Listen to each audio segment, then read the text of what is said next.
todas por venir. Todo este tema viene relacionado básicamente con el hecho de vivir de lo que uno hace, ¿verdad? Siempre hemos escuchado en el Uruguay que para el artista, en cualquiera de sus disciplinas, en general ha sido, en algunos casos todavía es, muy difícil poder realizar su solución económica, financiar su vida a partir de la actividad. Y estamos totalmente convencidos que con políticas públicas y con desarrollo también del sector privado, de manera coordinada, se pueden ir logrando buenas cosas. Quizás eso traiga algunas otras problemáticas, como decir, bueno, cuál es la relación entre arte, entre cultura y mercado. Esa es una relación difícil, todos lo sabemos y hay muchos ejemplos históricos, pero de alguna manera me parece que no hay que renunciar, por lo menos desde la política pública, a que sea una razón de justicia, de que la gente que hace algo, un hecho artístico, un hecho cultural, pueda trabajar. Eso es un área. Hay otra área de preocupación que me parece que también es muy importante y que tiene más que ver con el mundo progresista, con el mundo de la izquierda, y con el cual la cultura está directamente relacionada, y que es la construcción, para decirlo en pocas palabras, la construcción de un nuevo relato de los procesos históricos que estamos viviendo.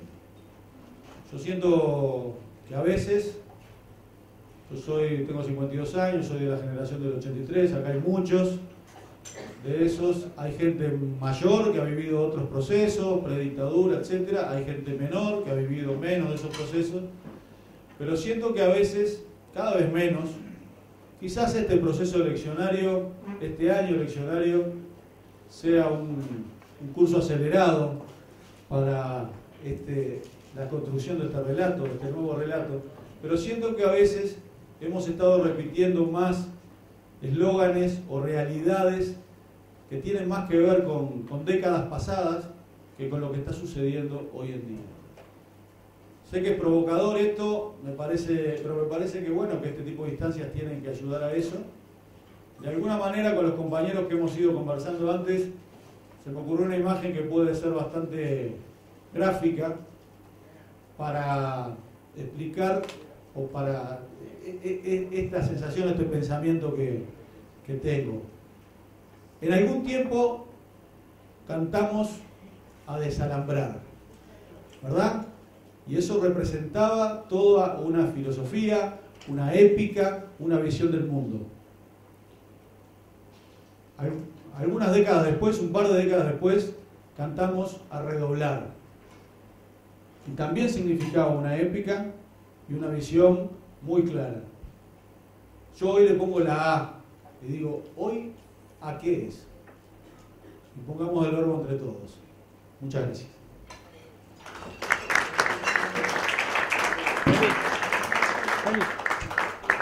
Voy a empezar por otro lado, no voy a decir a qué, ¿no? Sí. Para no tener la respuesta. Sí. ¿A qué? Pero no, voy a empezar por otro lado y tal vez te paso la pregunta o pongo mi granito de arena y digo a qué, pero en fin. No, nos parecía bueno no dejar afuera, pero tampoco que tomara mucho tiempo, y nos pusimos el objetivo de que fueran 10 minutos,